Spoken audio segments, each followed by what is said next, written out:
Welcome once again to M5's English language learning program, Let's Speak English. I'm Gav Duncan and I'm here on your TV to help you learn English. Now, are you sitting comfortably? Yes? Good. And are you ready for today's lesson? Yes? Good. Okay. Well, let's learn English together. Hello everyone. Hi everybody. How was your evening? Was it fun? Did you do interesting things? Did you have a good time? Yes? Brilliant! Excellent! So, that probably means that you're ready to get started on today's revision lesson, aren't you? Well, good, because here it is! And welcome back. How are you all? Is everything fine in your life? Yes? Good. Well then, let's get down to business, shall we? Yes, let's. Okay, now, do you all remember what we were talking about last lesson? Yes? Good. Okay, well, let's just run through things another time to make sure that we're all clear, shall we? Okay, so recently, we've been looking at the way we can talk about the future in English. Okay, OJ. Great. So we all remember there are three main ways we can talk about the future in English. We can use will, going to, and the present continuous. Now, who remembers when we use will for the future? That's right. We use will to talk about things that we can't control, for example. Do you remember? That's right. Think of my birthday. This year, I will be 47. I'm using will to talk about it because I have no control over the event. I will be 47 if I like it or not. The action of becoming 1 year older every year is something I can't control. Well, I won't be 47 this year if I die, but that's a rather morbid idea. So, when we're talking about things in the future about which we haven't got any control, then we use will. Christmas will be in December this year. The sun will rise tomorrow. Lots of people will die this year. In all of those examples, we have no control. So we use will. Now, we also use will in other situations, don't we? Yes, we also use will when we're talking about spontaneous decisions too. So, let's think of a spontaneous decision. Well, let's think about when you're sitting in a restaurant. When the waiter comes to take your order, what do you say? If you say, "I'll have the fried camembert with rice and cranberry jam, please," then we know that you made the decision now, when the waiter asked you what you'd like to eat. This was a spontaneous decision. Perhaps you saw the fried camembert on the menu and suddenly thought, "Ooh, I haven't had fried camembert for ages." Or perhaps you saw someone over there eating some fried cheese. We don't know how you decided. All we know is that your decision was spontaneous, not planned. You used will, not going to. Now, this brings us nicely to going to, which we use when something is planned. We use going to talk about the future when we planned it. We thought about it in the past. We made a decision about it in the past. And so, when we talk about it, we use going to, not will. So, let's go back to the restaurant, shall we? This time, when the waiter comes to take your order, you tell the waiter, "I'm going to have the fried camembert." Now, this time, we know that this decision is not spontaneous. We don't know when you made the decision. Maybe it was this morning. Maybe it was this afternoon. Maybe it was yesterday. Maybe it was in 1988. We don't know. And to be honest, it's not really important. The important thing is that we recognize that this is not a spontaneous decision. You thought about this in the past. You decided about this in the past. And now you're using going to, which tells us what? Well, what does this tell us? Well, it's simple. This tells us that your decision was planned. That's all.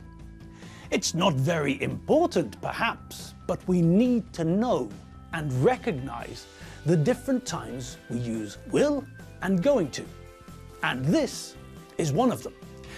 When you used going to order your food, we know that you were talking about a planned future event, not a spontaneous decision.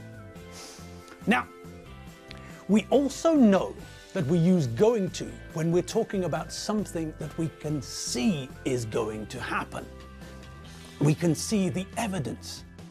If we're looking at the sky and we see black clouds, then we know that it's going to rain. If we're driving at 342 kilometers an hour with no brakes, and there's an elephant sitting in the middle of the road 100 meters in front of us, then we know that we're going to crash into the elephant.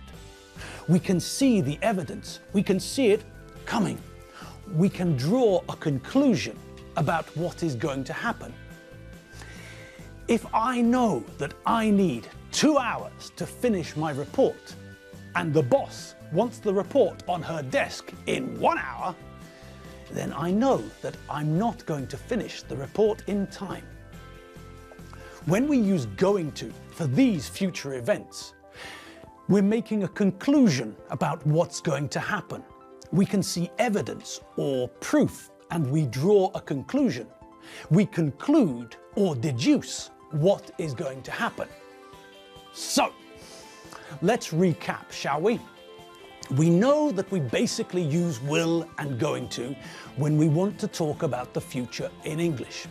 Okay, but we can also use the present continuous to talk about the future, can't we? Yes. We also use the present continuous to talk about future plans. It's very similar to using going to. Now, do you all remember what we have to be careful of when we're talking about plans and arrangements? Yes, that's right. When we're talking about plans and arrangements, we have to remember that we don't use the present simple. We always use the present continuous. We don't say, "What will you do tomorrow evening?" No. We're asking about your plans for tomorrow evening. So we either use going to or we use the present continuous.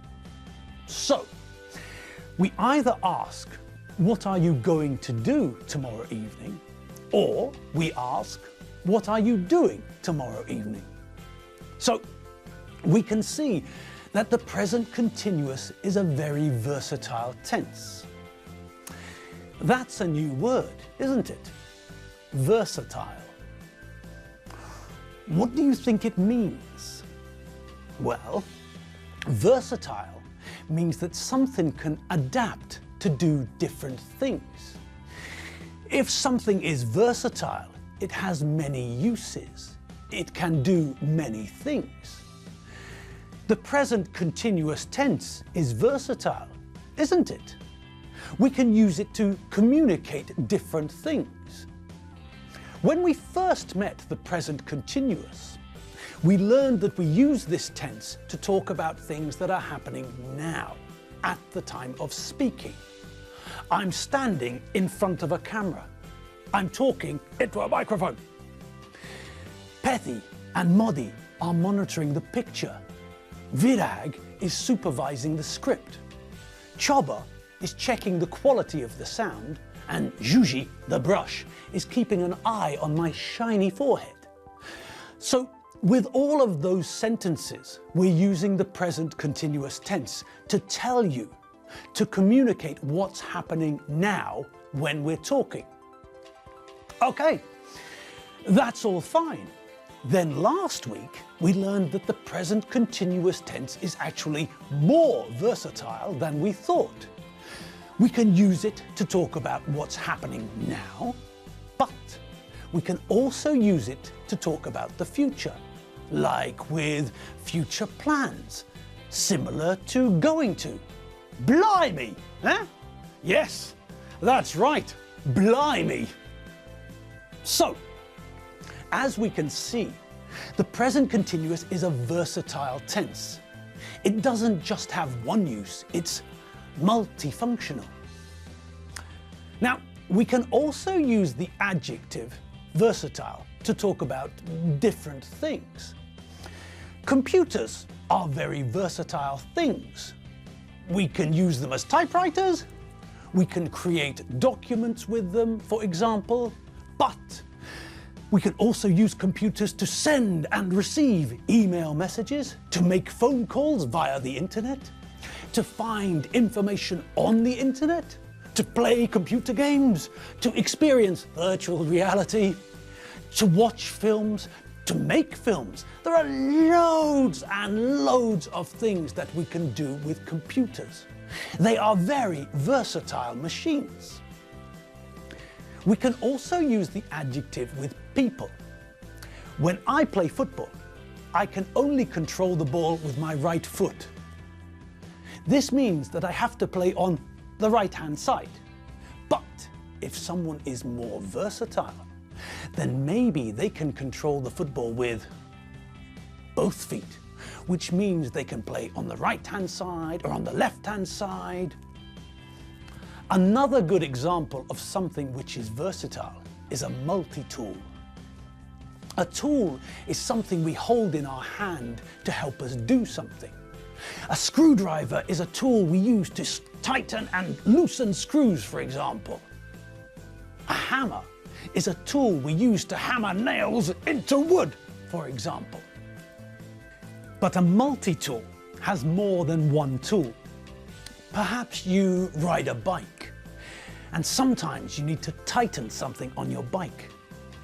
Maybe a screw is loose, or maybe an Allen screw is loose. Now, usually, you don't want to carry a bag of tools when you ride your bike. So, you can buy a multi-tool, like this one. There are other types of multi-tool as well. Maybe you have a knife. Okay, you can use the knife to cut things, but if you have a multi-tool like this, you can do more than just cut. With this multi-tool, you can cut things, tighten things, screw things, unscrew things, open bottles, open cans, file things, saw things, and do other things as well. So, this multi-tool is more versatile than a knife. Maybe you have a Swiss Army knife. That's a versatile knife. But this multi-tool is more versatile than a Swiss Army knife. Aha! Versatile and the comparative form, more versatile. Great! Well, that's all we've got for you today. So it's time for you to relax, kick your shoes off and have a coffee. Then later you can have a cocktail, okay? Right then, people, there are only two things left for me to say. Number one, www.m5tv.hu. That's the place where you can catch up with our old lessons and the vocabulary lists. And number two, I'll see you all tomorrow. Have fun. Enjoy yourselves. Bye.